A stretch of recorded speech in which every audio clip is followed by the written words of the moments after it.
Bueno, pues vamos a premiar la puntualidad.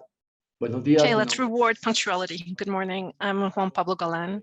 It's a pleasure to open this conversation regarding the current situation in electoral terms, now that we're less than 3 weeks away from the runoff.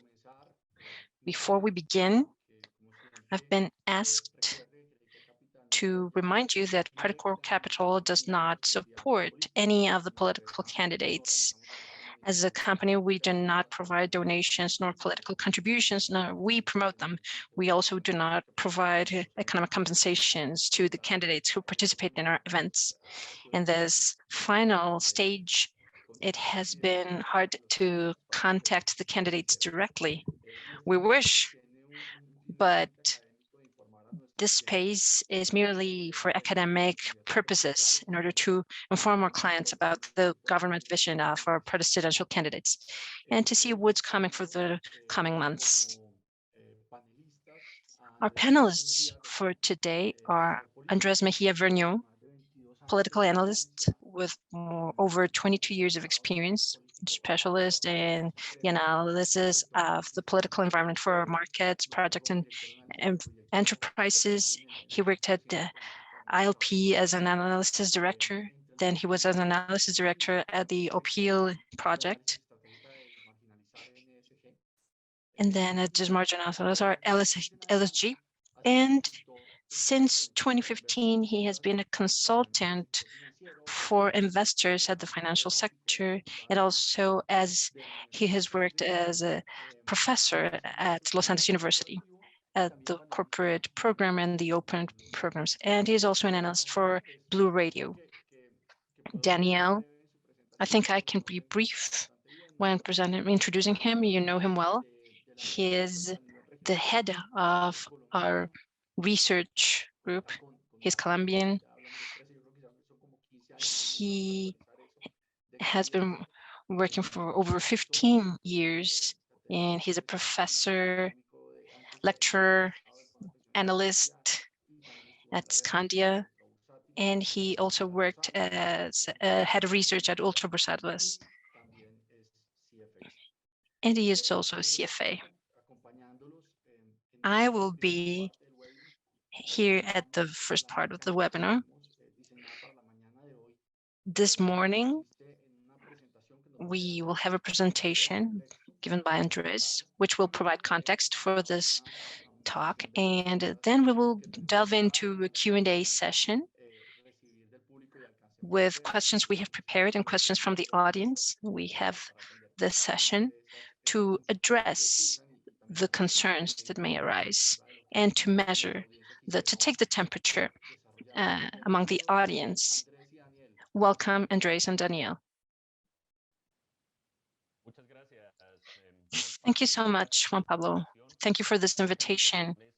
This invitation is interesting, important, but overall exciting, because what we are experiencing in Colombia is exciting. You never get bored in Colombia, especially if you follow these topics. There's never a boring minute. My purpose today is to share with you a few impressions about what we have gotten from the first round of the elections and what we can, within the possible, the confines of the possible, because politics are not predictable. We all want to know what's happening. We all want to know who's going to win. And overall, we want to know whoever wins, what will their government be like? What is the future going to be like for Colombians, particularly in this world of markets? We want to find out about economic policy, the stability of public policy, the tax indicators in the country which have been deteriorating. And what is the possibility of finding consensus and political possibilities to solve these imbalances?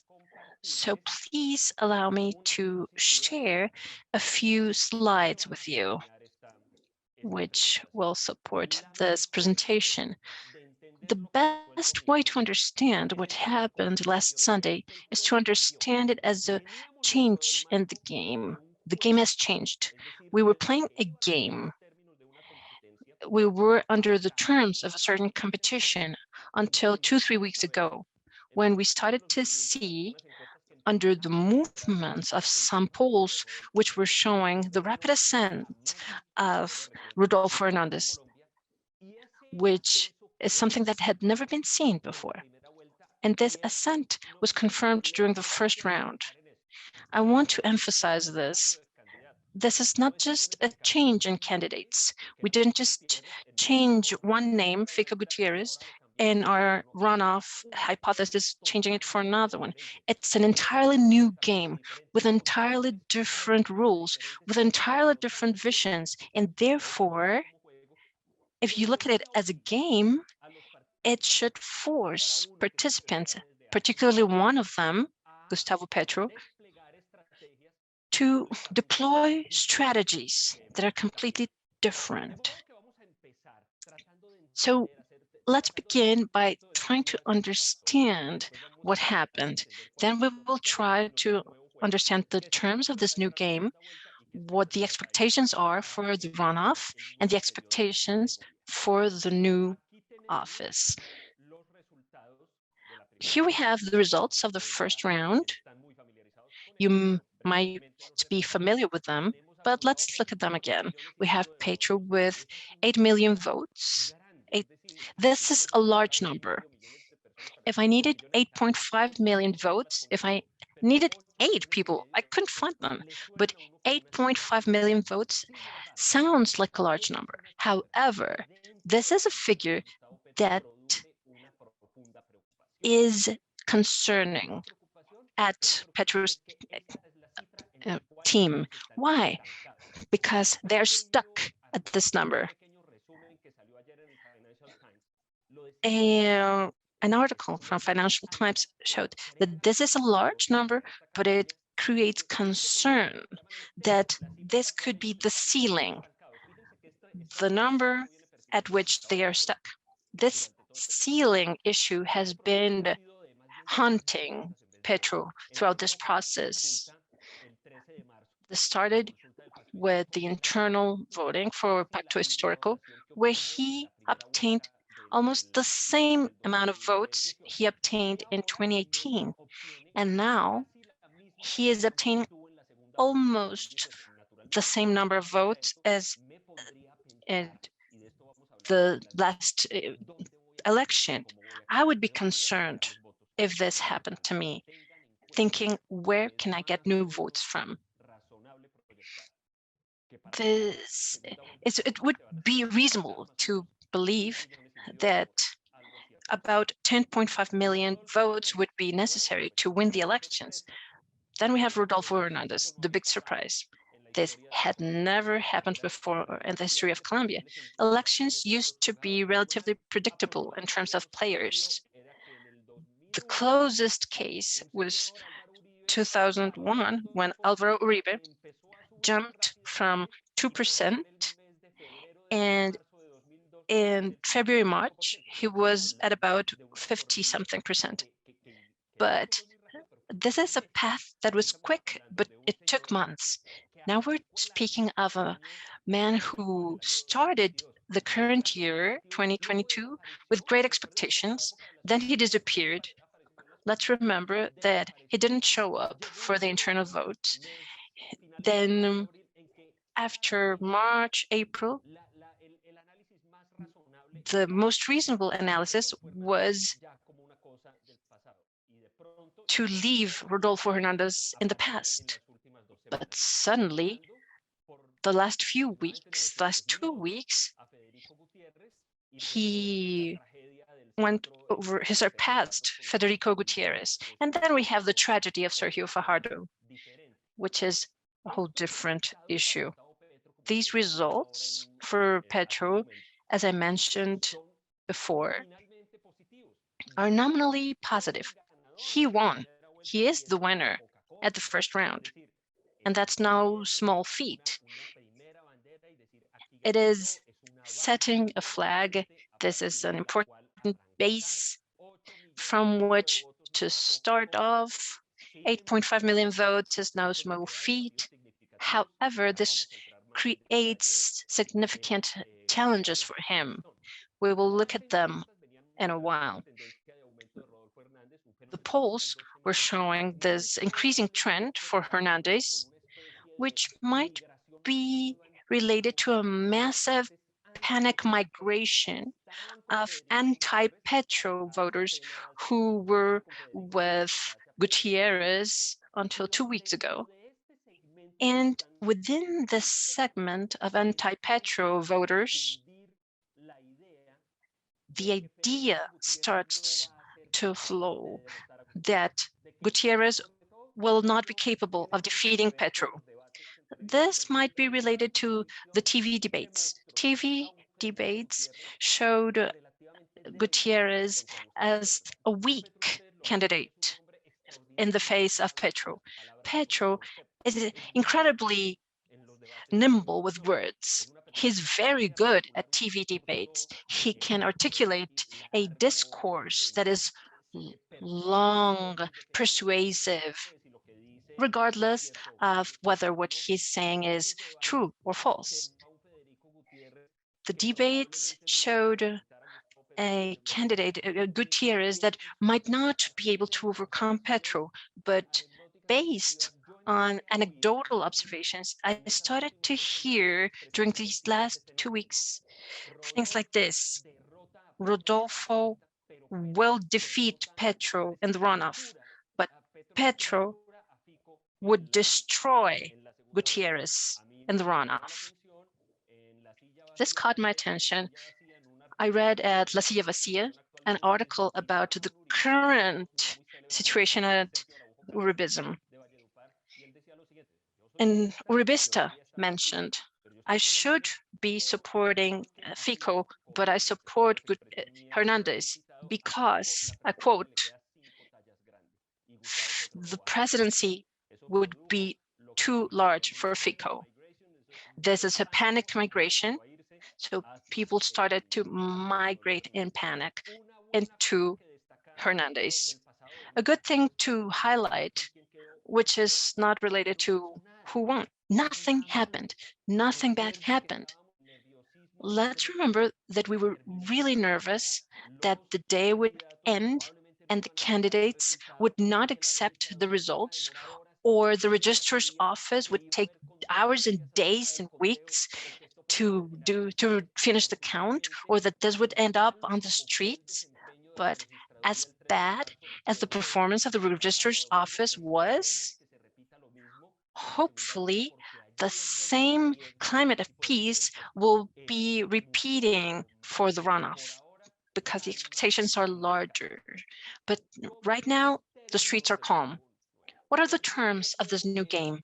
The new game is entirely different, I insist. Why? Because it's not the left versus the right anymore. It used to be an easily comprehensible game. It was a left-wing candidate versus a right-wing candidate. So it was traditional, it was easy to understand, and therefore it was easy to design strategies and set them in motion. This is no longer the case. Petro is a left-wing leader, but is Hernandez right-wing?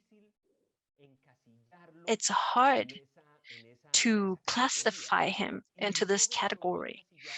And whether he is classifiable or not, it's no longer left-wing versus right-wing, because there's no confrontation between two platforms anymore. So this part of this game is completely overridden.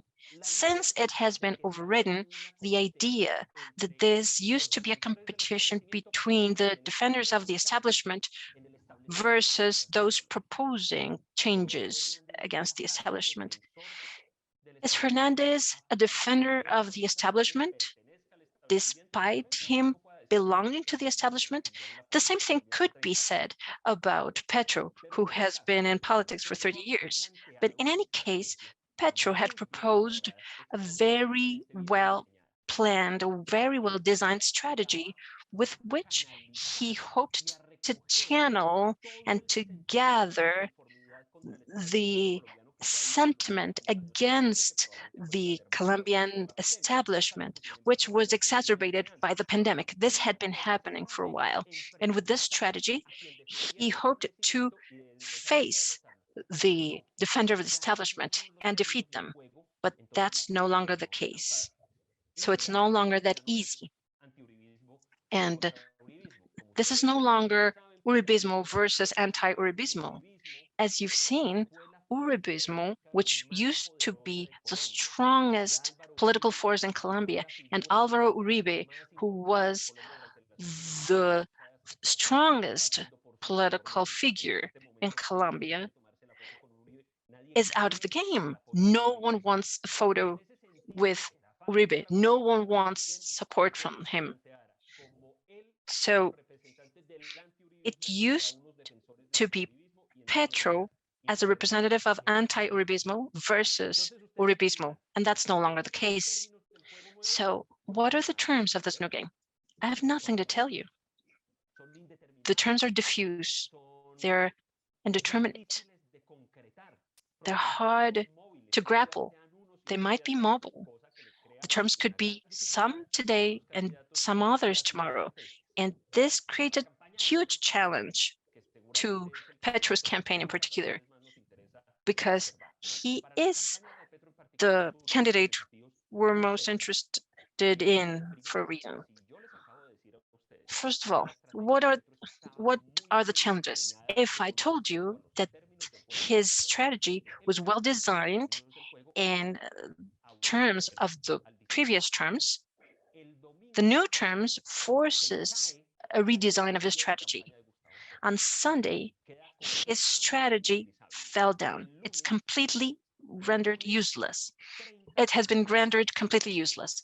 And at May 30th, the campaign went back to ground zero. The problem is that many things have already been built, but it's back to square one. Things have to be designed again. There were some good strategies he had invested a lot in, and there are already some sunk costs. There were good strategies, but now they're bad strategies. For example, you saw that during the last 6 to 8 months, we saw Petro receiving the support of regional leaders who have been highly questioned in the country. This is a strategy that has a cost in terms of reputation, but it represents some winnings in terms of the votes those leaders bring. This was a good strategy if Petro was facing Gutierrez, because Gutierrez also had support from these leaders. So it was just a matter of a number of votes. This is no longer a good strategy against Hernandez. Why? Because Hernandez is anti-corruption. He might point out at those people and say, look at the people Petro is allied with. He actually said this. Hernandez said, would you send your checkbook to Benedetti or to Roy Barreras? But this is something that's already been done. Next, something that almost no one mentions, and I find it curious because it's very important. Traditionally speaking, in Colombia, financial pressure for campaigns in the runoff is extreme. The runoff is tremendously expensive. The campaigns have been spending money for months, and suddenly they're facing 3 final weeks where the pressure to spend is major and the pressure to find resources is major. This is the moment when they start receiving money from drug cartels, or for example, you see that there are cars and the northern coast filled with Colombian peso bills. Things like that happen during these 3 weeks. So The problem is that Petro's campaign is that it's structurally costly. He performs big manifestations, big public acts at public squares. The smallest of this would be really, really expensive. Logistics, food, sound, lighting, buses. This is a nightmare that would cost about 300 million pesos at the least. On the other side, we have a guy with a campaign on TikTok or YouTube. He says that he has spent 3 billion pesos. I don't know what would be the number for Gustavo Petro, but 3 billion pesos would be much less. I may be wrong here, but when you look at the figures for this first round, and when you have the chance to see the figures disaggregated by municipalities and departments, it's not clear where Petro can find the 3 million votes he needs to win the runoff. This is not a projection that he will lose, but it might mean something else. I mean, Juan Manuel Santos was able to win when he seemed like the loser before Zuluaga, but he activated votes in the coast anyway. But where can Petro find new votes? He can find them among people who did not vote. Should they be encouraged to vote? But there was a huge turnout. Percentually speaking, the turnout was enormous. I had never had to line up to vote, and I always vote at the same time. Over 21 million votes in total. So the abstention rate is not that high. Next, the center. Part of the strategy of the left wing was to get the center's vote, but 800,000 votes, that's just too little. If all of them flocked into Petro, which might not be the case, when looking at the votes disaggregated by region, my impression was that the only hope for Petro would be to activate the coast, to get people to vote on the coast, on the Caribbean coast. Petro won in the Caribbean coast, but the turnout over there was relatively low, getting more people to vote over there. Will it be enough? I don't know. So, taking into account the way things are right now, what would be the expectations for the runoff? We don't have big polls right now.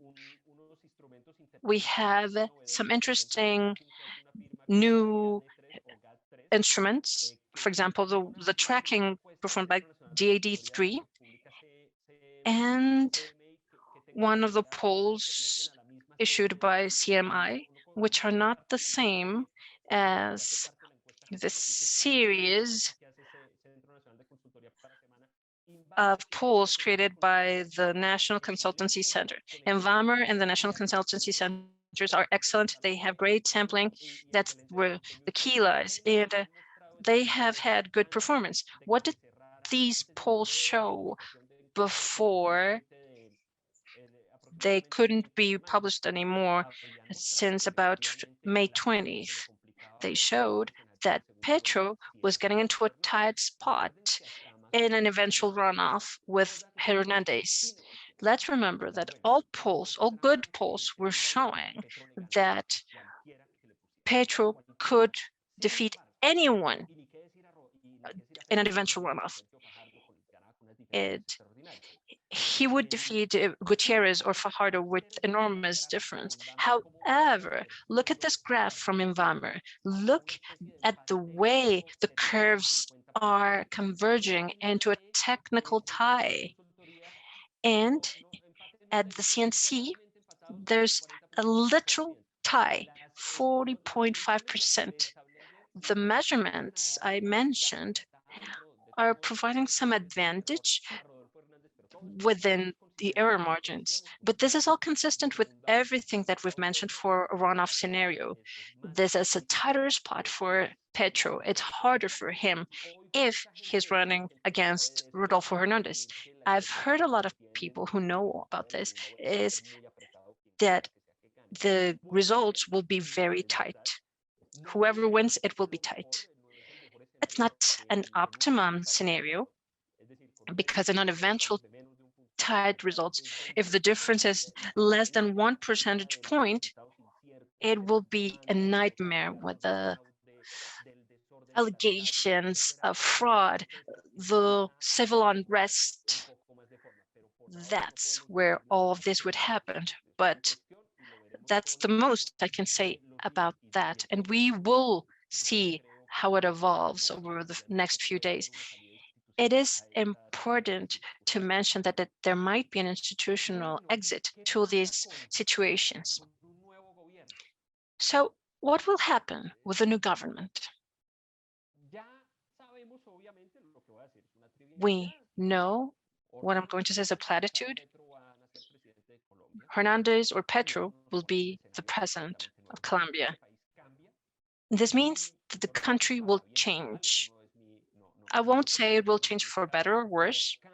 It's not my position to say that, but the government will change on August 7th this year. We used to have very normal governments since the fall of Rojas Pinilla. They were all following the same line, pretty much, the same path. Governments that valued technocracy, that valued politics, governments that in the worst case, because there have been irresponsible governments, but the fiscal issues, the tax issues were a concern anyway, interinstitutional work, understanding the checks and balances in the system, perceiving themselves as administrators, mere administrators, and not as messiahs. This was the style we used to have since the fall of Rojas Pinilla. That's the end of this. This is the end. And we will have something entirely different. Some of you might have heard me say or share a question that I asked a few months ago. And it's a bit of a dilemma for Petro. It's a dilemma for Petro because he is strongly ideological and he is strongly left-wing. And he would arrive at office with the dilemma of sticking to these ideals and to clash with the checks and balances, and thus become unable to do anything because the Congress doesn't approve anything, because the Senate will cancel everything, or because the central bank will not yield to his demands. Or he might have to lower his flag, he might have to lower his ambitions to negotiate and to try to bring forward a more moderate agenda. I think, hypothetically speaking, that the events at the first round are pushing Petro clearly into moderation. The first round is a shock for Petro. If he had won with a vast majority of votes, bringing him to the goal of winning on the first round, or even facing Gutierrez during the runoff, he would feel freer to deploy his ideology. With this shock of the first round, which is forcing him to seek alliances, incentives are pushing towards greater moderation. So this eventual Petro government would be much more moderate than he would wish. I'm sorry that I don't have a chart for him, but the same thing can be said about Hernandez. However, we don't know what would be the terms for Hernandez. But I believe that Hernandez's dilemma is similar. between being radical and compromising. The radical side of Rodolfo is the anti-corruption discourse. And if you have to work with the Congress, as you do, you cannot do anything major in the presidency if you don't go through Congress. So you need to negotiate with Congress. If Rodolfo goes to the Congress and he says, I'm going to throw you into jail, into this prison that I'm going to build on the Eastern Plains, there's nothing he will do. However, if he lowers the radical element in his discourse, he might find a way to work with the Congress and with Congress. And there's something that I've been mentioning to people over the last few days, and it's something that I don't mention to be an optimist or just to see the bright side of things, but because it has some sort of solid basis. You've seen that Hernandez used to place a lot of emphasis on eliminating embassies, consulates, suppressing presidential offices. This is actually shameful. I have been working for over 20 years. I've been covering politics, and I did not know that there's so many presidential offices, and I don't know how many of them are useful. So I'm sorry about that. So anyway, Hernandez says that he's going to eliminate the Hato Grande Ranch and many other offices and infrastructures. And it might represent some savings, but it's not significant. That's very little what you can do by eliminating all that. But my hypothesis would be, wouldn't that be the signal that the public opinion has been waiting for since the tax reforms 2014, Juan Manuel Santos? We started to hear increasingly the claim from the civil society that we are being squeezed out of taxes and there's no effort from the government to reduce their spending. Government spending cannot be reduced as easily. It's an inflexible spending, but I wonder, these expenditures, which are outgoing, which are very visible, for example, renting out the Hato Grande Ranch, those would be visible. People would see them. People would perceive them as the first block into a tax reform, building a tax reform for the country. It might address the persistent concern from the public opinion that the citizens are paying more and more taxes while the politicians get cell phones, cars, and a security scheme, etc. That's something that we might be able to observe over time. What will Hernandez government will look like? My honest answer is I have no idea. I have been talking to people in Bucaramanga. People in Bucaramanga became more important because now everyone asks them, how was Hernandez like when he was a mayor? During his office, I was a columnist for Vanguardia Liberal, the Bucaramanga newspaper. And I worked with Diana Giraldo, great friend of mine. And I invited her and other people from Bucaramanga. I called her to talk about Hernandez. And I got a lot of different perceptions, but the consensus is that in terms of public policy, nothing special happened. But what's true, even for people who don't like Hernandez, he stopped corruption in the city, and he did fix the funds of the municipality. That's easier in a municipality than a whole country. Now, Hernandez is a successful businessman, and successful businessmen who delve into politics if they have no background in economics or the financial sector or the retail commerce. Businessmen usually have a vision that's fixed on austerity. Businessmen see that there is an efficacy. Rodolfo has mentioned this. He says that it's unbelievable that judges have no numeric indicators to rate them. And most of them are protectionist. Businessmen always say it's terrible to see that there are so many imports when things could be produced here. Rodolfo has said this. He wants Colombia to produce its own agricultural inputs. This is very hard because most tariffs are set by international agreements.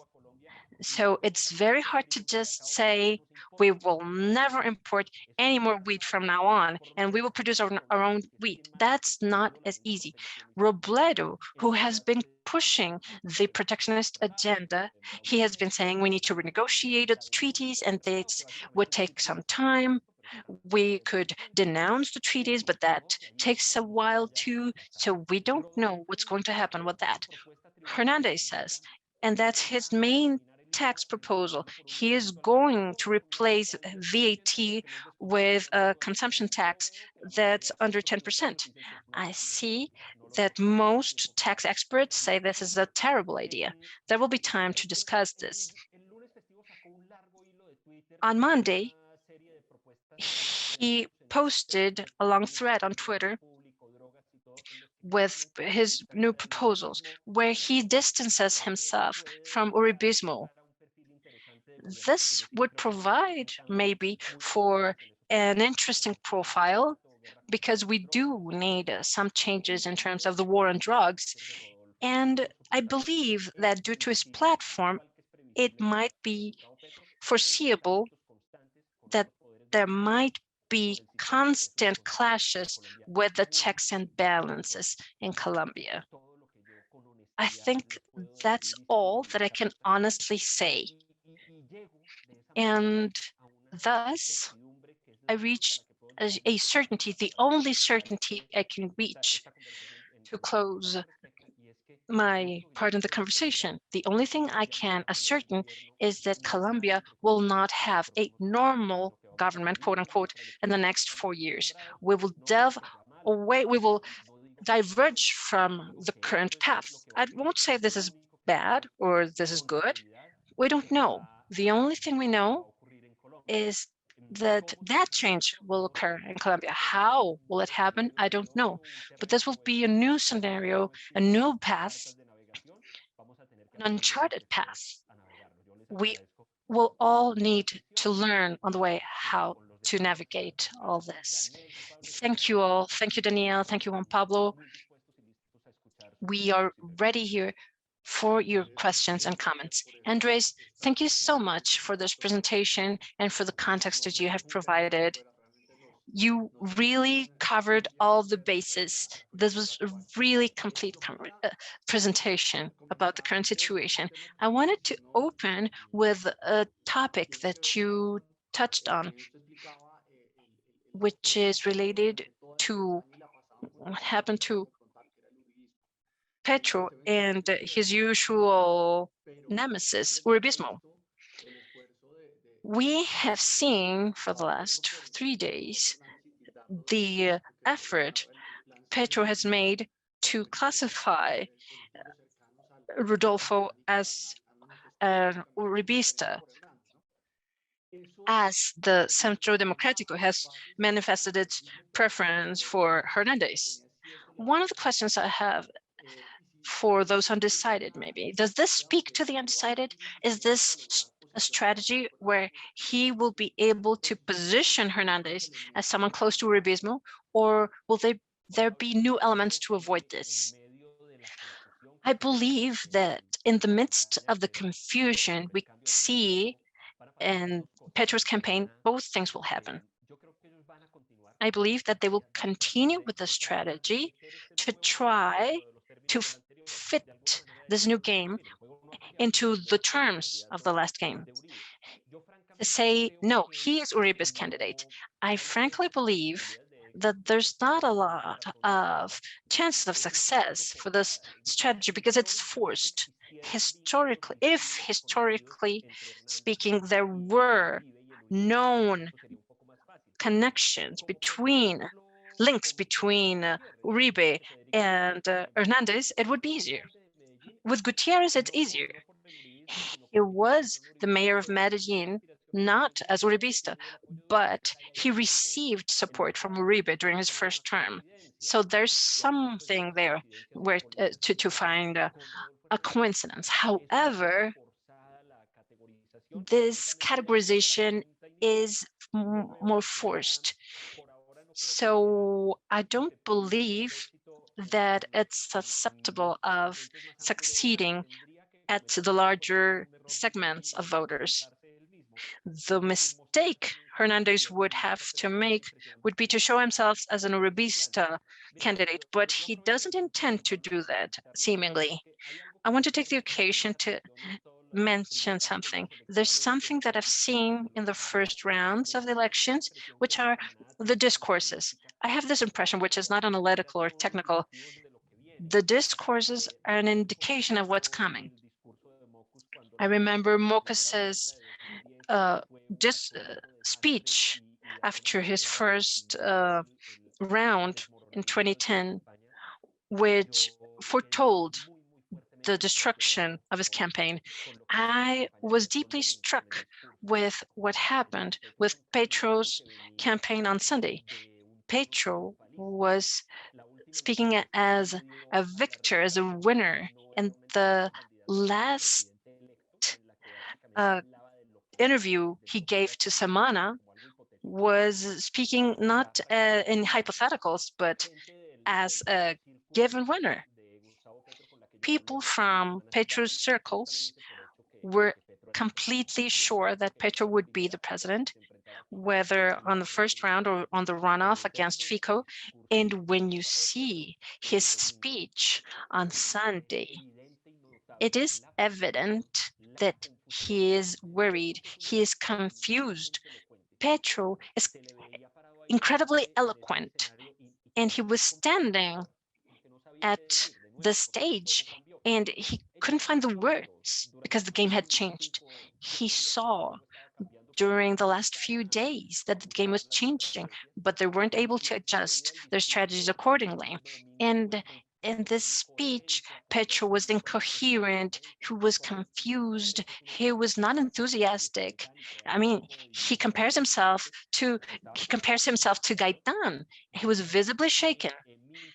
So my impression is that the impact in terms of strategy for Petro is larger than we thought, or stronger than we thought, and they might find it hard to find a way to react. Before we get into the next question, I would like to comment something on the article that we published on Sunday. Everyone talks about the 500,000 more votes that Petro got on Sunday versus 2018. But if we look at at his votes over the total votes is lower. He fell in terms of votes because the total votes was about 19 million voters 2018, and now we have 21 million voters. So proportionally speaking, I included all votes, void votes, everything. So Petro's support fell, actually, percentually speaking. Juan Pablo? Thank you, Danielle. Let me continue with a few questions. I need to leave for a prior commitment that I had, but I'll give him some space to delve deeper into other issues. Andrés, the momentum, the inertia is on the side of Hernando. He is the novelty, and his share among the electorate could grow. Last night, CNC's poll was not comparable to their traditional poll, as you mentioned, and it shows a small advantage with a high percentage of undecided voters at 14%. And the GAD3 track issued by LifeM, he has about 8 percentage points of advantage versus Petro, which is not too different from the polls that couldn't be published the last week before the election. You say that it's not easy to anticipate the election, but I would like to invite you to speculate. What would be the main issues for the next 2 weeks and a half? It seems that Petro is looking for, is hurrying with a new precision research to find Hernandez's Achilles heel. What would be his Achilles heel? Because he's like a Teflon pan, nothing phases him. I would like to hear your view on that. That's what we're here for. There are two concepts that Juan Pablo mentioned in the intervention, which would be Hernandez's momentum and the Teflon effect. I agree with both. One could venture, because we don't know where the curve reaches its apex, but we could venture that he's on an ascending trend. And thus, it would be convenient for him to have his ascent start a few days ago. In political campaigns, there are some curves, some profit curves. Petro has been working for years, and his campaign is stuck in terms of profit. He has a solid base, solid support base, but finding new supporters is enormously difficult. However, for Hernandez, it would seem easier to find voters. Time will tell what Hernandez's ceiling will be. And the Teflon effect is another interesting thing about the change in the rules of the game. My hypothesis is that by changing the rules of the game, there's a change in what affects one candidate or the other. I'll try to explain it appealing to the example of Donald Trump, not meaning to say that Trump and Hernandez are similar. This is partially true, actually. Trump came into the campaign in 2016 as defining himself as something different, which doesn't fall into the traditional rules. What happens? All of his opponents start attacking him with attacks that would have been very effective for a player that plays within the rules. But Trump was unfazed. So Trump was shown as someone who said horrible things about women, and that leaves him unscathed. They publish relationships that do nothing to him. He actually said, I could shoot someone on Fifth Avenue and not a single vote would be lost. Hernandez is similar in that way. His definition from the outset is saying, I'm completely different. And in this sense, the arguments that used to work against orthodox candidates will not work against him. So I would speculate that if both campaigns made rational decisions, Hernandez's campaigns would still leverage the use of social media, where he was enormously successful, and he defied the idea that social media was useless in political campaigns. It was useful and it was very cost effective. And he might continue with his spontaneous discourse, this combination of him being a common citizen, but a successful man who's not ashamed of his fortune. A few days ago, a journalist asked him, why don't we talk about the apartment you have in the States?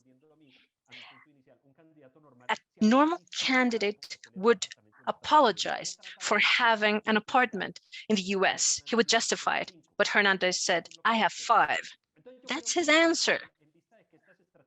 So in light of the fact that the strategy has worked for him, his biggest challenge is not to be tagged as Uribista. So that's something that he will have to work on because he needs these votes. Of course he needs them, but it's a very big risk for him to have the tag on his chest, the label. On the part of Petro, I think he's heading towards the following scenarios. He's going to turn Hernandez into an Uribista. Second, opposition research. It's going to be intense. They're going to dig into the last corner to find terrible things about Hernandez. Whether this will be successful or not, I don't know. I don't know if he will be able to find them. And if they find them, will it be successful? I don't know. Next, finding support from different political leaders. Guillermo Rivera, we saw Mabel Lara, Alejandro Gaviria were adding their support. Cesar Gaviria eventually said no. We're seeing that, and I would think that their goal as a campaign should be Juan Manuel Santos, to replicate what Juan Manuel Santos did in 2014. It was a gigantic mobilization. He combined the educated middle class vote that was afraid to turn back on the peace agreement, peace accords. He went on the road around Colombia, a huge effort to bring people out into voting on the Atlantic coast. This kind of mobilization would be the only chance for Petro to win, I believe, because as Daniel was saying, Petro seems to be stuck in this 8.5 million votes, and even going down in percentage terms. As he said, we need 3 million votes. Yes, that's what he needs. Maybe just 2.5. But that's only achieved with a gigantic mobilization that combines all of these elements. Andrés, you mentioned something about Hernandez's strategy. Given that he should not go to debates, nothing binds him to go to attending debates. There has been a proposal to have a legal obligation to go to debates. I understand that the strategy for Hernandez is not to go to debates. And strategically speaking, it's a good decision. Petro is very good at debates. The debates might uncover some of Hernandez's weaknesses regarding his lack of knowledge about the state. But the way Colombians are just kicking the board, I don't even think that this is a requirement, knowing the country. Serpa was perceived as ignorant in terms of economics. But for example, Hernandez was unharmed by not knowing that Vichada is a department in Colombia. He won Vichada. Hernandez does not know what ministry covers the health directorate. These are things that Petro knows because he has been in Congress for 3 periods. But there's also an issue here, and it's that a TV debate is physically demanding. It's 2-3 hours standing under the lights in front of the cameras, and Rodolfo is not young, so I don't know. I don't know what would be the final decisions. The decision might change, but strategically speaking, and it's not my recommendation, I do not belong to any campaign, but from a rational analysis point of view, I think the most rational thing for him would be not to attend debates. If there's 2 candidates and one of them does not attend the debate is no longer there. I have to excuse myself. I'm so sorry. Thank you both. And I still have a lot of questions to ask, but hopefully Danielle will direct this debate, this discussion. Thank you so much. Thank you, Juan Pablo, for this invitation. I'm gathering questions from the participants. We have approximately 20 questions. I have been piling them up in order to answer them all.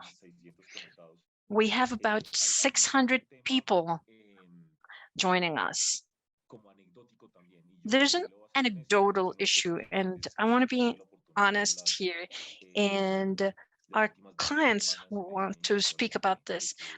For the last few weeks, I had this intuition that Hernandez would go into the runoff. Fico sparked the fear that he would lose against Petro. And this is the anecdote. I've been speaking to several people who voted for Fico, and I feel outrage from many of them. They wonder, how come the country goes into these populist anti-establishment scenarios, whatever you want to say about Petro and Rodolfo? And here's my question. You can't just assume that all of Fico's votes will flock into Hernandez. My logic would dictate that people would vote against Petro, but I see that people who voted for Fico are undecided. They don't know Hernandez. They're like, what am I getting into? So I don't know if abstentionism or blank votes would eventually help Petro. Of course, this is not defined, Danielle, and we have 3 weeks to define this. In politics, 3 weeks are a very long time for something, but very short term for something else. In 3 weeks, many things can happen naturally.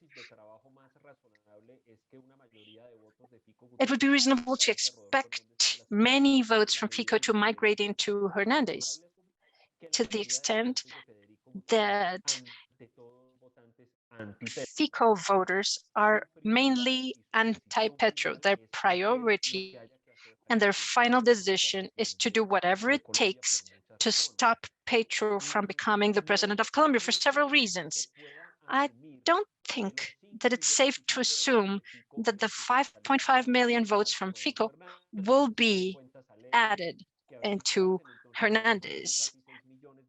So Hernandez will have 6 million votes plus 5.5 from Fico. So he will make it easily in the runoff, but that's not that easy. There are several factors in this. One of them is how many of these votes would be machinery votes, and if these machineries will be activated. But this question is valid for both campaigns. I was cornered at a meeting yesterday. They said, give me a number. I think 90% of FICO's votes, it's a very high figure. It's 4.5 million votes. I assume that 90% of FICO's votes would go into Hernandez.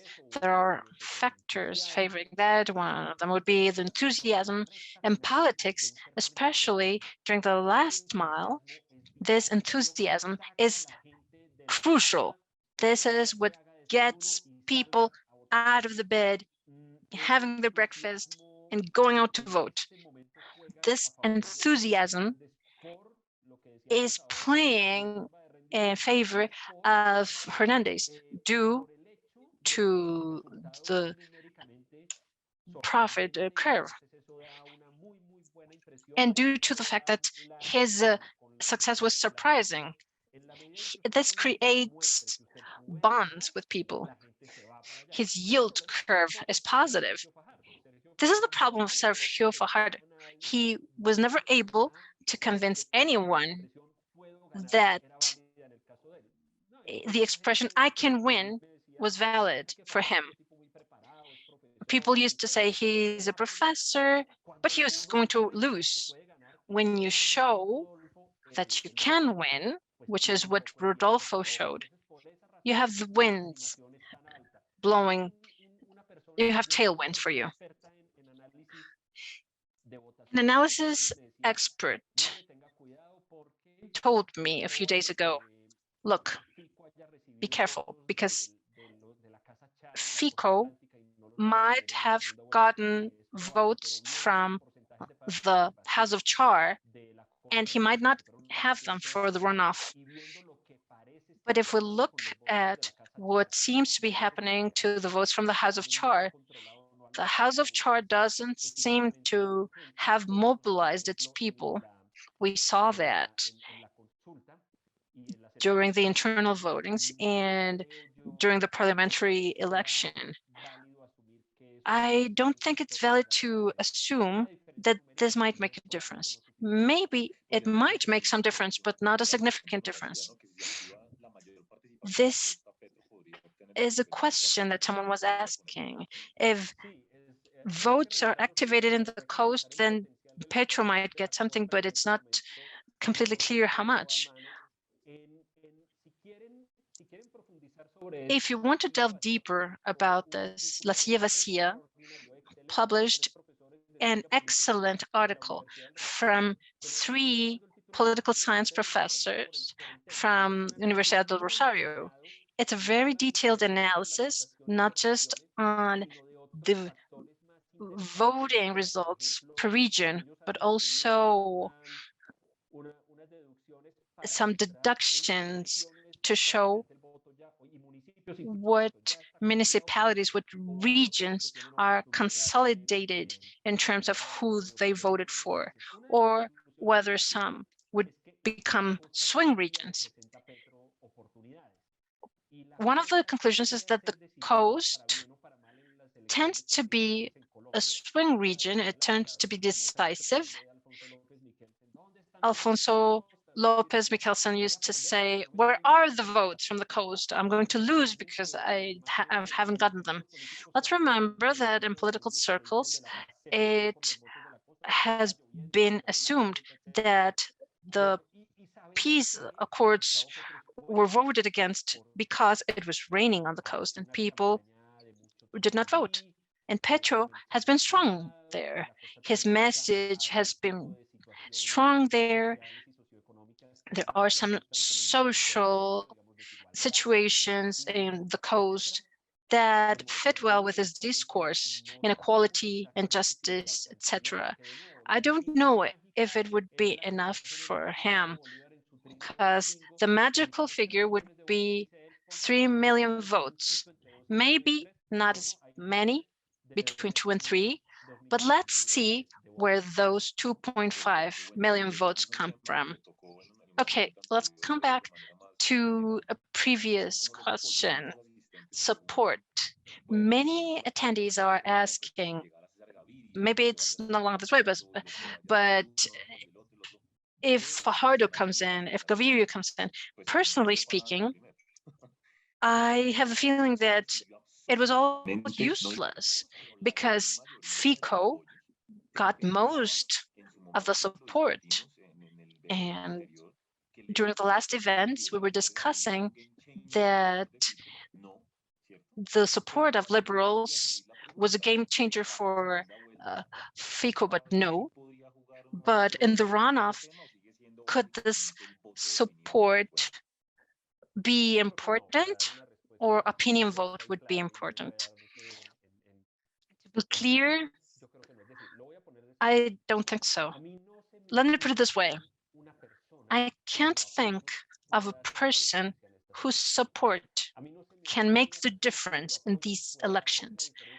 I can't think of a person who can make the difference to make Petro win. Of course, Cesar Gaviria would not be. He let the liberals free to support whomever they wanted. Alejandro Gaviria, who has a high reputation amongst some circles, we saw the votes he got at the internal elections at Centro Esperanza, 200,000 votes. And I insist, this is not an exercise that can be done. These votes are not strictly linked to the name Alejandro Gaviria. So it's not like if he goes there, 200,000 people will go there. Guillermo Rivera will not add a single vote, I think. I cannot think of a single political leader whose sole support might make the difference. But if you add up and add up and add up, something can be done. But I don't think it's easy. All these houses are not easily attributable to Petro. For example, there was a political case that had a small following, the Dignidad party, Robledo's party. So Jorge Enrique Robledo was a person who arrived at the Senate with 300,000 votes. Sometimes he would get 400,000. He has suffered because some syndicates have moved on to Petro, but Robledo can still add a few votes, 200,000. I know the sector, and in politics, there are surprises, but nothing can be anticipated. But I would be surprised to see them supporting Petro. I'm not saying that they will support Hernandez, but I don't want to say the word enemies, but they have clashed with Petro historically, and they have clashed terribly. Would they support Hernandez? I don't know, because I don't belong to this movement. But Hernandez is a protectionist, and that's the main thing that matters to Robledo's crowd. So out of just supports and adhesions, nothing can be gotten. Okay, let's speculate. You haven't said it explicitly. But you think that Hernandez will win because you're saying that votes for Petro do not add up. If we assume this scenario, let's speculate a little bit. You spoke about what could happen with Rodolfo as a president, but let's talk about his relationship with Congress, because it's important to remember that he's always saying that they are horrible people. I'm using some milder synonyms, but he needs to work with them. How do you view a configuration of Congress to work with them? For example, people from FICO are liberals with him, is it going to be harder? It's going to be different because the alignments of Congress and the alignments of coalitions in Congress depend on the circumstances and immediate convenience. I'm sorry, but once FICO is dead for any congressman. Now, Congress people will align with one or other. They're free to make their own decisions. Gustavo Petro and his movement, Pacto Histórico, got 20 positions in Congress. That's about 30%, in Senate, 40% in the chamber. And these are strong bases to act, but they are far from constituting an absolute majority to approve projects. And let's remember that there are some types of legislation, like statutory laws, that require an absolute majority. For example, health reform would have to be done through a statutory law.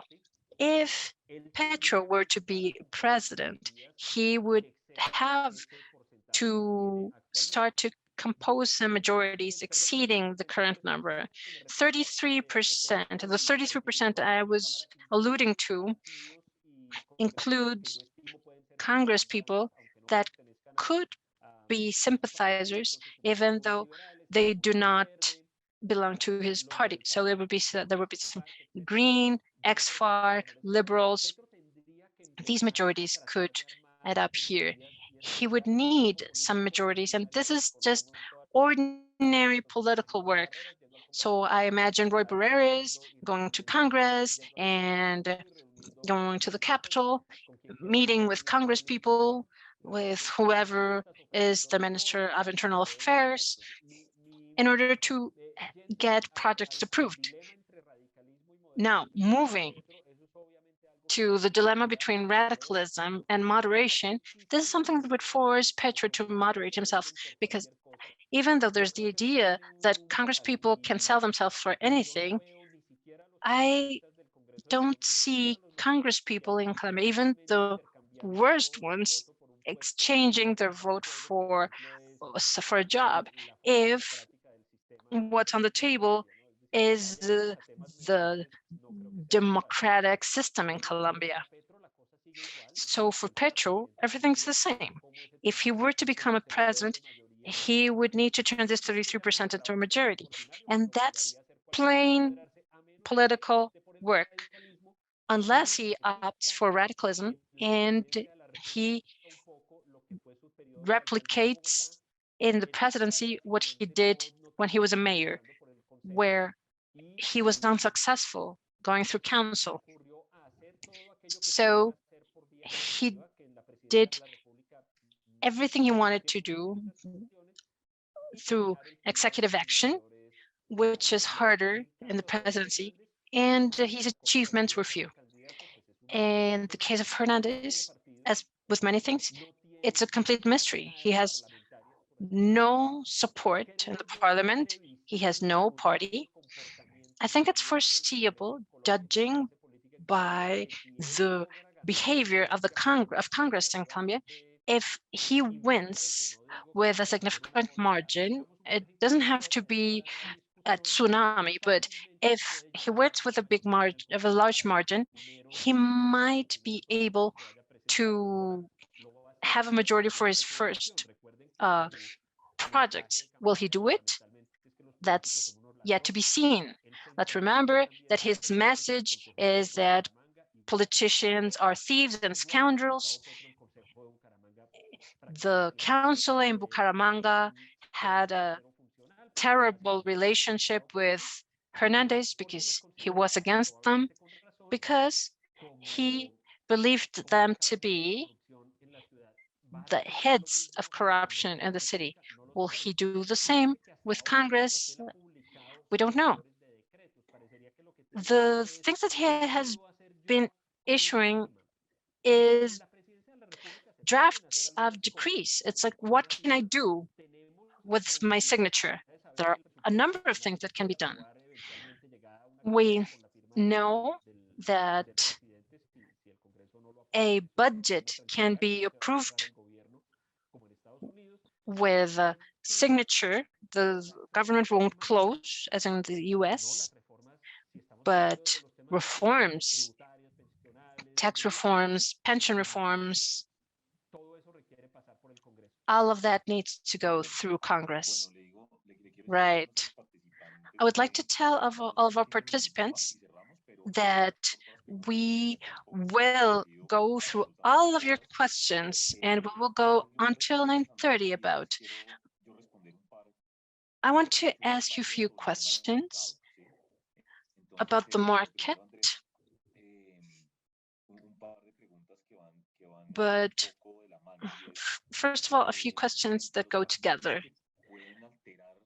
Among the factors that may affect what's left of the campaign, what's the role that vice presidents could have for both campaigns? And also, we know that Hernandez is facing trial, but from the legal point of view, if he is condemned after he has been appointed president, what could we expect?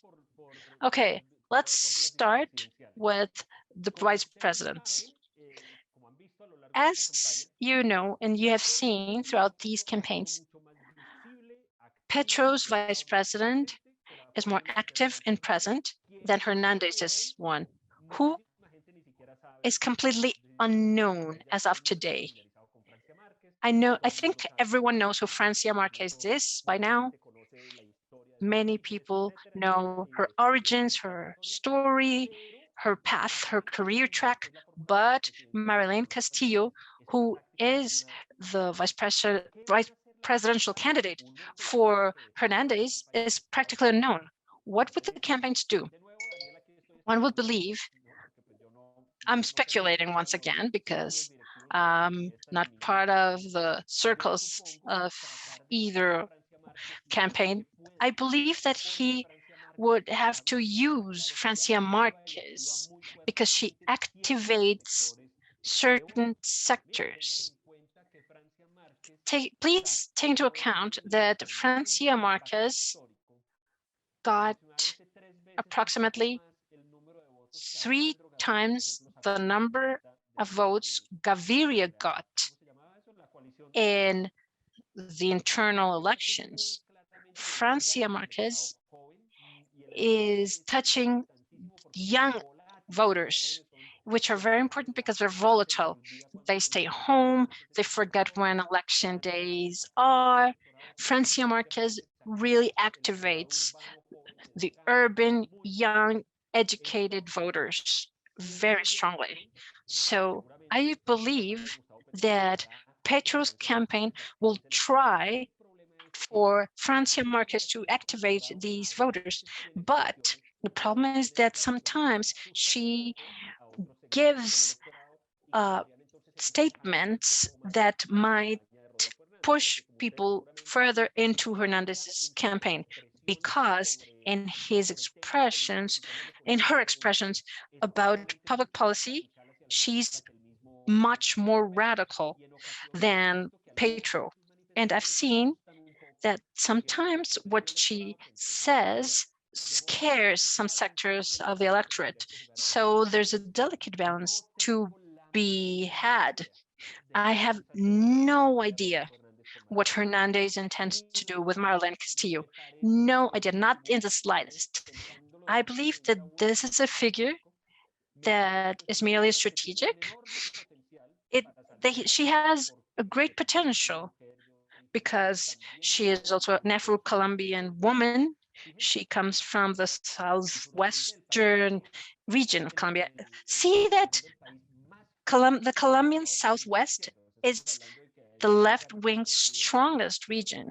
There are places in the Southwest where Petro wins with over 70% of votes, but maybe she could weaken places like Cali. And she's a woman with a very strong CV. Her profile is very attractive. So one would tend to believe, not knowing her performance at conferences or debates, that there is a potential factor, I'm sorry, to get him out. But frankly, I have no idea what they're going to do. Next, Rodolfo is facing trial at the Attorney General's office in July. This is a singular situation. This is related to a process, related to a contract, some scandal known as Vitalogic in Bucaramanga, which involves one of his children. What's the deal with this? The procedure would not bring effects before the runoff, but the scandal is something that you will be hearing thousands of times during the campaign, because Petro will try to attack Hernandez with the scandal. And here, there's some serious vulnerability on his part, because it damages his credibility as a corruption fighter. I don't know if the accusations are true or false, but in principle, it's an accusation of favoring one of his children to obtain a contract for a public utility. So this is hard for Hernandez, because the way things are currently, and this is a question that I ask myself a lot, what happens if he withdraws or if he's condemned? Looking at the way things are right now, he cannot, there can't be a ruling before he is appointed president. The president cannot be investigated, even for a prior procedure. The procedure would go to the Chamber of Representatives unless the process is very serious. But this procedure would die the way all of them do at the Chamber of Representatives. However, there's a hypothesis, which I heard from a lawyer.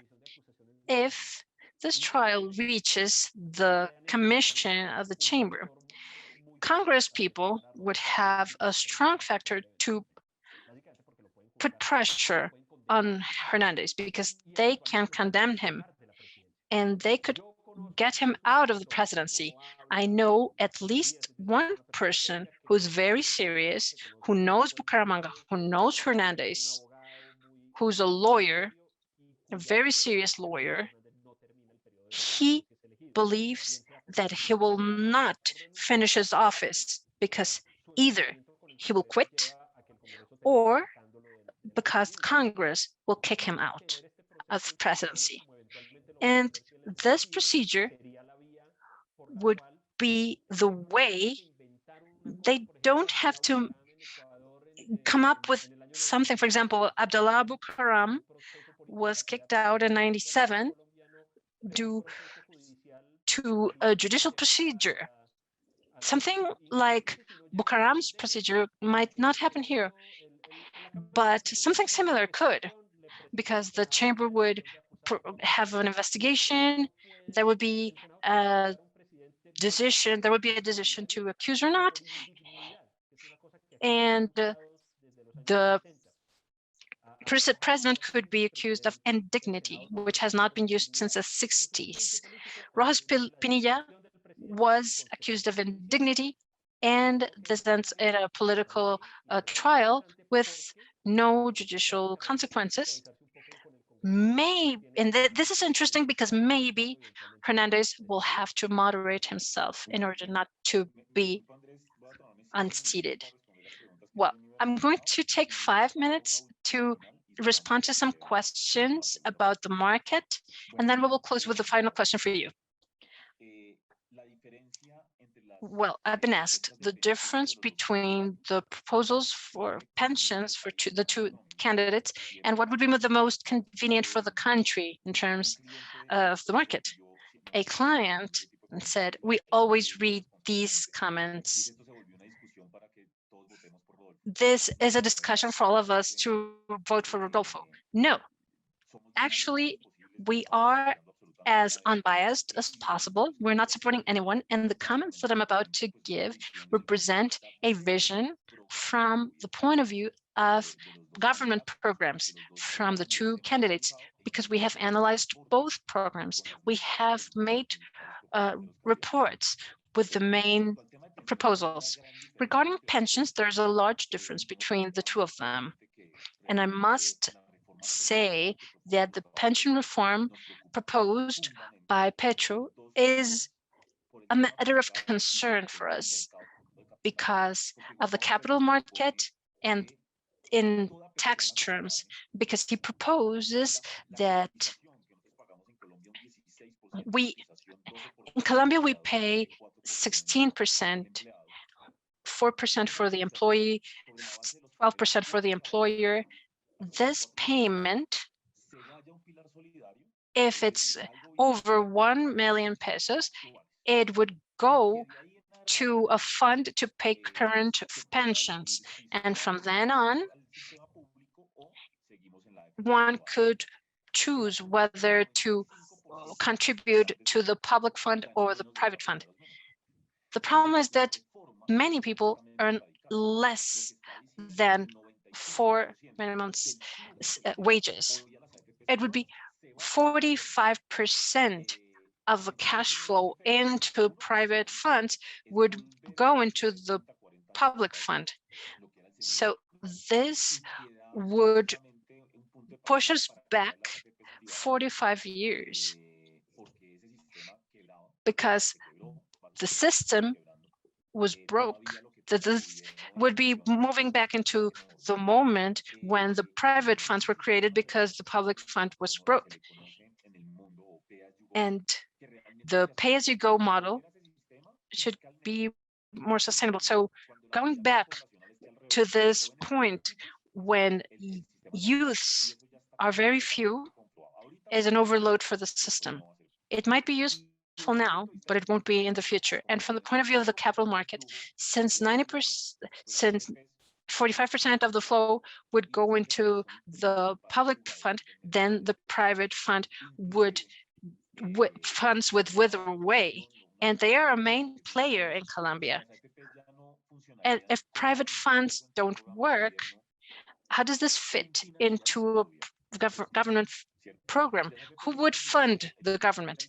If the private funds are broke, who would issue bonds for the country? But we would have to depend on foreign investors, but it would be very hard.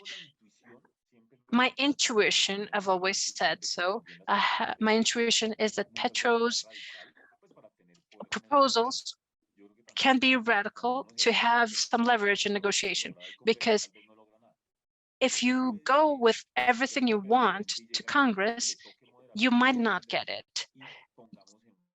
As Andres was saying, we might be ending up with an intermediate reform. That would be my base scenario, but there would be an impact. And when I say an intermediate reform, maybe it wouldn't be 4 minimum wages, but 1 or 2. Rodolfo's reform keeps both regimes, and both Petro and Rodolfo would provide a pension, a guaranteed pension for those who don't have enough saved up. But Hernandez enables Colpensiones to invest in titles, in equities, maintaining both regimes and increasing competition between the two. These are completely different reforms. what's most convenient for the country. This is here. There's too many people. I don't want to say. Maybe we have journalists in here. It can happen.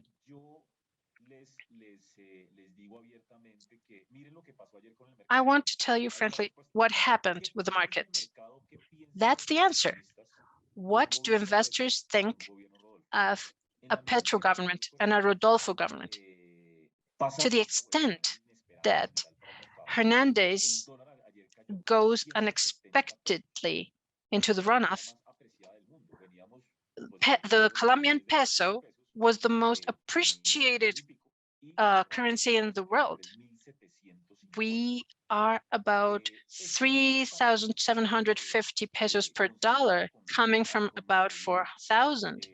This is consistent with our view. We have given a scenario. We have said that an unfavorable scenario could leave the dollar at 4,200 pesos.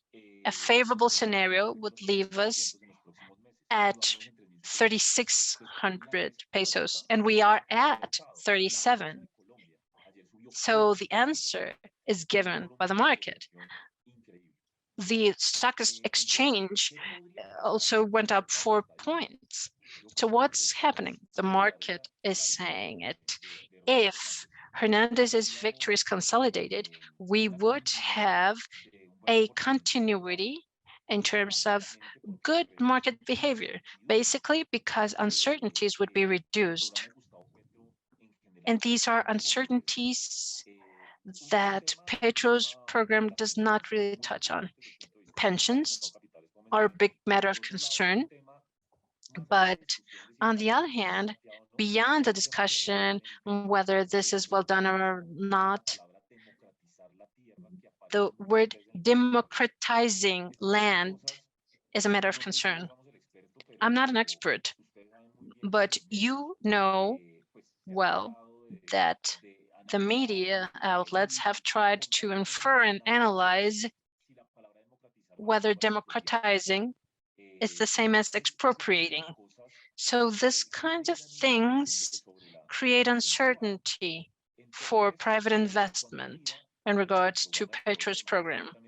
If you look at Hernandez's program, it's a black box. I need to admit it. I have to admit it. His program is pro-market.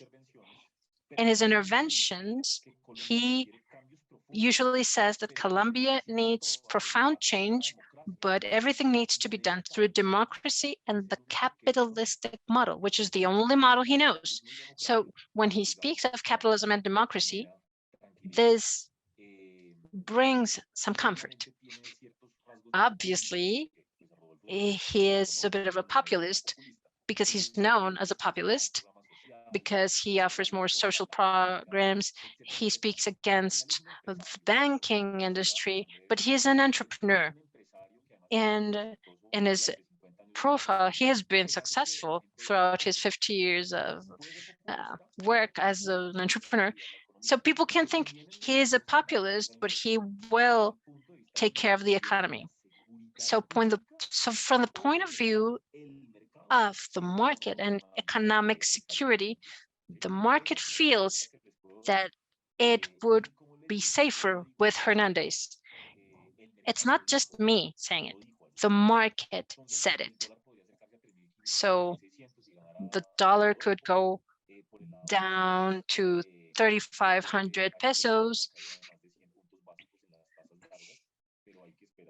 We have to wait for the final results. But if Petro becomes president, we might climb back. But anyway, everything depends on how moderate they are, what they say after they take office. The presidents are Chile and Peru. Every time the president speaks, the market is moving. So it's not a matter of winning or losing, but their speech and the type of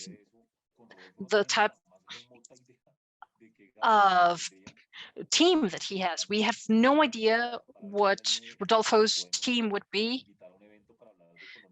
We wanted to invite them to an event, but the team said that the economist is Rodolfo himself.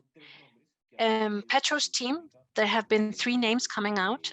There have been signs of moderation, some very technical names: Carolina Soto, Jose Antonio Ocampo, Luis Fernando Mejía, and these are signs of moderation. So beyond electing one or the other, the messages going forward would be important. I want to close with one last question for Andrés. Thank you so much for this wonderful time. People are staying here for obvious reasons. I heard a comment from an analyst amongst so many things that we have heard and seen on Sunday. He said one of the justifications, one of the most logical and simple justifications that what one would think for Hernandez to become president, it was a columnist from La República, I believe. One of the justifications would be that people don't really have to think between. We have to have a 50 billion peso reform, and he has said this repeatedly, by taxing the 4,000 richest people in the country, and a candidate like Hernandez, who says that there might be a tax reform and that adjustments need to be made, but the fight is against corruption and public spending. So even though this is technical, it might play a role in voting for one candidate or the other. And the other question would be, do you think Petro would deliver on his promise that he will not run for presidency again? Of course, this is speculation. Well, regarding the second question, a few months ago, Petro said that if he didn't become a president this time, he would just sit down and write books. I don't know.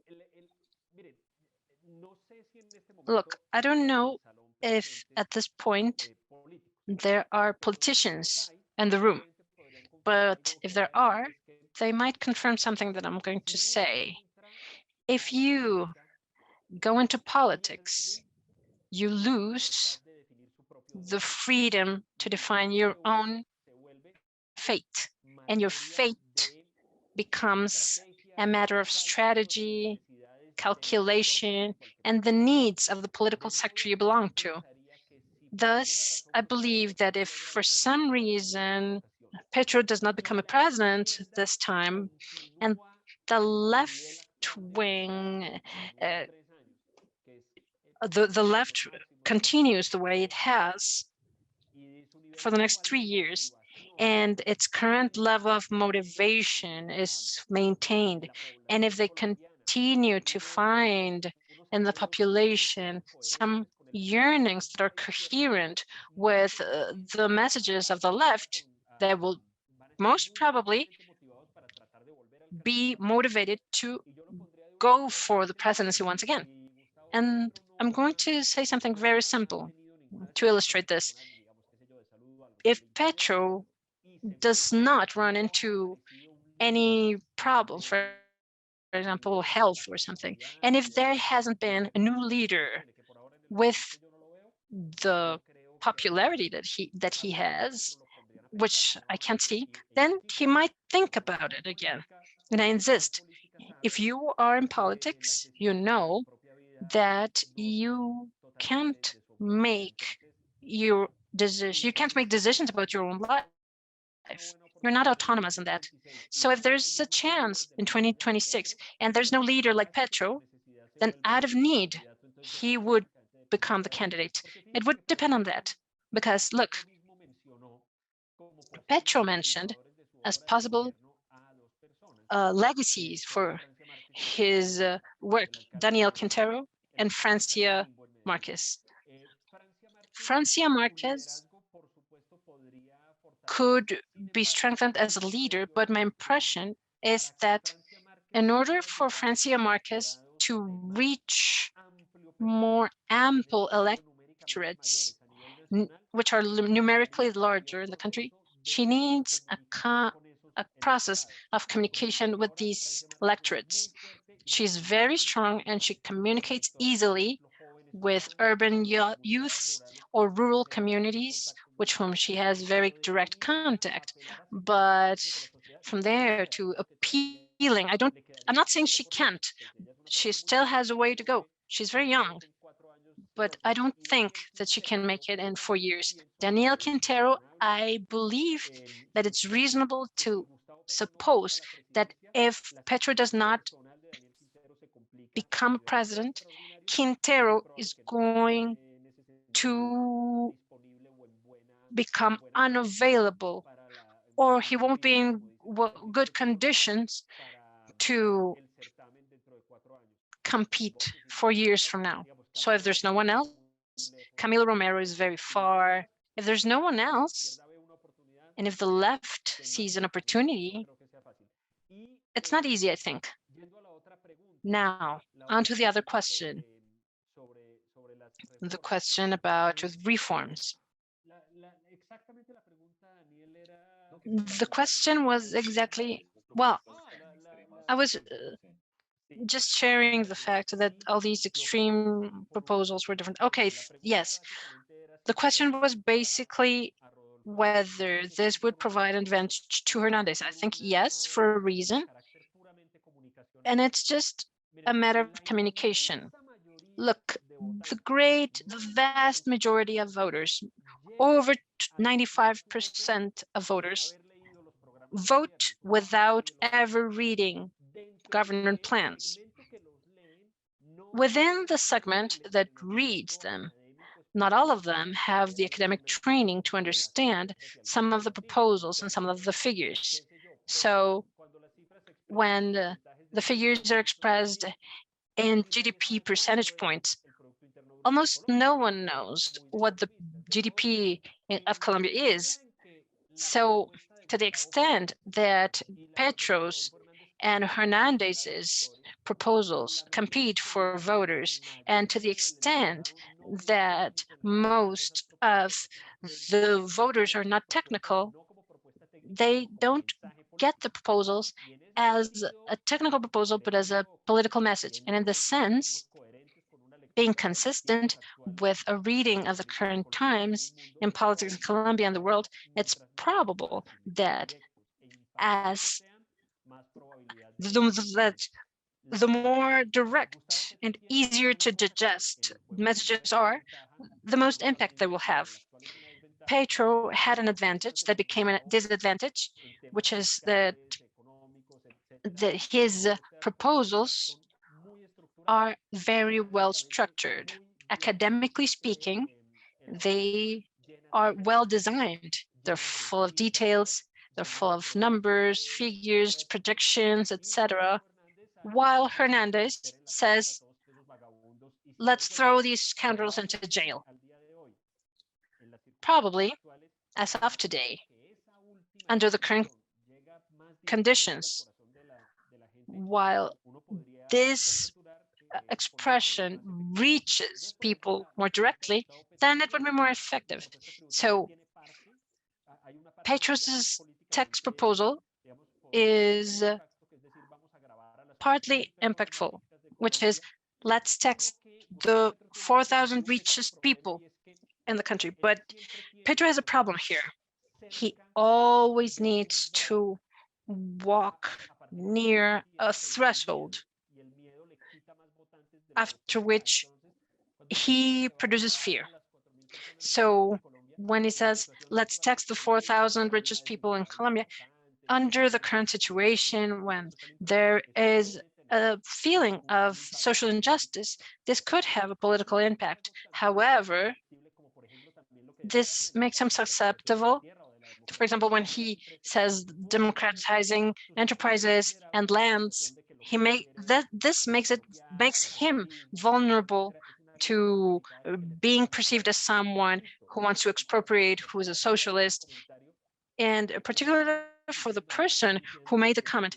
We're not saying that one candidate is better than the other.